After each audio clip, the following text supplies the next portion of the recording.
All right, welcome to today's High Yield Explainer. We've got a lot of ground to cover, and we're going to rigorously map every single piece of today's news straight to your UPSC static syllabus. Let's just dive right into synthesizing. Here's the game plan for today. We're moving logically through polity and justice, then global economics and tech, environment and climate, society and ethics, and we'll wrap the whole thing up with some mains practice and a rapid-fire revision. Okay, let's kick things off with Section 1, Polity and Justice. We're mapping GS Paper 2 here. So let's connect a huge current event directly to your static framework. You might have seen this. Recently, an Allahabad High Court judge actually resigned right before a Lok Sabha inquiry committee finished its probe into unaccounted cash found at his house. Now, for us, this instantly triggers the static constitutional machinery, right? We're talking Article 124(4) and Article 218 for impeachment, which is governed by the Judges Inquiry Act of 1968. But here's the real issue. The so what for your exams. The current in-house inquiry mechanism is entirely opaque. It's like a black box. We have a massive gap here because we lack an independent complaints mechanism. And honestly, this completely reignites the whole debate around the National Judicial Appointments Commission, the NJAC, and finding that perfect balance between judicial independence and accountability. Condensing a few other crucial polity updates for you. Notice how the Supreme Court just strongly reinforced the absolute power of the Election Commission? During that recent West Bengal election standoff, the court basically said, look, under Article 324, the EC has absolute superintendence and control over all deployed staff. Doesn't matter if they're state or central employees, their allegiance temporarily shifts entirely to the EC. It's a really important precedent. Also, for your comparative politics syllabus, you've got to keep an eye on the U.S. Supreme Court. They just struck down Louisiana's majority black congressional district by reinterpreting their Voting Rights Act. They basically rolled back the effects test from 1982. This means now you actually have to prove intentional racial discrimination, not just that a policy has a discriminatory effect. That is a massive shift in comparative electoral systems. All right, shifting gears to Section 2, Global Economics and Tech, navigating GS Papers 2 and 3. Now, beware of this classic prelims trap. You probably heard the geopolitical news of the UAE officially exiting OPEC and OPEC Plus to pursue higher production capacities, especially with the recent Iran-US disruptions in the Strait of Hormuz. But you absolutely must know the difference between these two groups. On the left, we've got the original OPEC, founded back in 1960 in Baghdad by Iran, Iraq, Kuwait, Saudi Arabia, and Venezuela. Notice someone missing? Right, no Russia. But on the right, look at OPEC Plus, which formed in 2016. This broader alliance does include Russia and Kazakhstan, and they control roughly 40% of the global supply. Seriously, do not get these two confused on test day. To make sure we miss absolutely nothing across tech and security, take a look at this. Starting with defense, we're seeing the rise of these crazy 50-kilometer fiber optic drones. Why are they a game changer? Because they transmit via light signals on a physical cable, meaning they are completely immune to electronic or RF jamming. Over in particle physics, that famous muon G2 anomaly is basically vanishing. A new supercomputer simulation using lattice QCD actually shows that the muon's wobble perfectly matches the standard model's predictions. So the standard model holds strong, and the hunt for new physics is going to have to look elsewhere. Quickly hitting the economy. Chinese FDI is still being tightly routed through government approval via DPIT under Press Note 3. And India is actively scrambling to plug those post-COVID supply chain gaps in biopharma reagents. Moving right along to Section 3, Environment and Climate, tackling GS Paper 3. So the absolutely crucial point here is a major shift from local to regional environmental governance. The National Green Tribunal, the NGT, is coming down hard on southern states for just sitting on unspent funds from the National Clean Air Program, which, remember, launched in 2019. But the big conceptual takeaway for you here is airshed management.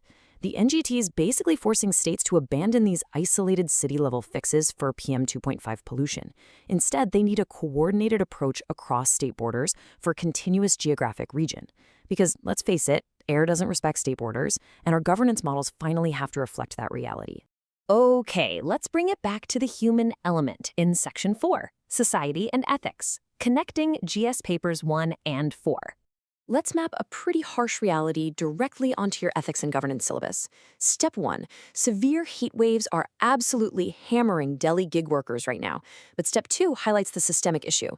Algorithmic management on these delivery platforms actually penalizes workers for taking breaks to cool down. Now, Step 3 is where you score your marks. Ethically speaking, this is a textbook violation of Immanuel Kant's categorical imperative. It's treating humans merely as a means to a profit-driven end, rather than ends in themselves. And constitutionally, it completely flies in the face of our directive principles, specifically Articles 41 and 42, which explicitly mandate just and humane conditions of work. If you get a question on this is exactly how you structure a high-scoring GS4 answer. Let's quickly grab some high-value facts for your art and culture notes. First up, the Swang Folk Theatre. Remember, this is from the Haryana, UP, and Rajasthan belt. The play Johnny Chore just hit its 25-year mark. And fascinatingly, it originally premiered in Hisar Jail as a tool for social rehabilitation. Using theater as a prison reform tool, that is a fantastic anecdote for your essays. Next, Tanjore paintings. These go back to the Maratha period in South India, they've got a GI tag for Tamil Nadu, and they're famous for utilizing gold foil and glass beads. And just a quick note on political ethics while we're at it, recent defections between the AAP and BJP and the Rajya Sabha are raising some very serious probity questions about the true spirit of the anti-defection law. All right, let's put this into practice. Section 5, Mains Practice. Moving from understanding to application.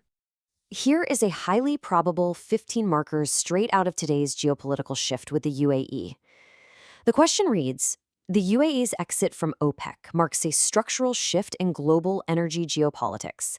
Analyze its implications for India's energy security strategy and the future of the petrodollar system.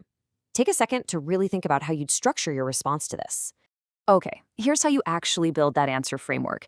You want to start your introduction by establishing the UAE's massive swing capacity and the sheer disruption of them leaving. Then, in the body, you tackle the petrodollar system. Explain how oil priced in US dollars since 1973 could face a real challenge if the UAE starts accepting yuan or rupees. From there, pivot straight to India's opportunity. The UAE's geographically right next door, our refineries are already adapted to their crude, and we could really leverage this to negotiate ruby-denominated trade. That fundamentally secures our energy needs while dodging dollar volatility. And as always, cap it off with a forward-looking conclusion on accelerating renewable energy so we can eventually reduce import dependence entirely. Finally, Section 6, Rapid-Fire Revision, Prelims, Traps, and Facts.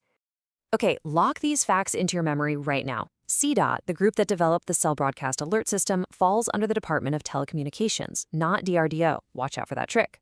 There's a new Vande Bharat route opening that covers 272 kilometers from Jammu Tawi to Srinagar. Mazagon Dock Limited builds Scorpion submarines, so please do not confuse them with nuclear submarines like the Arihant class.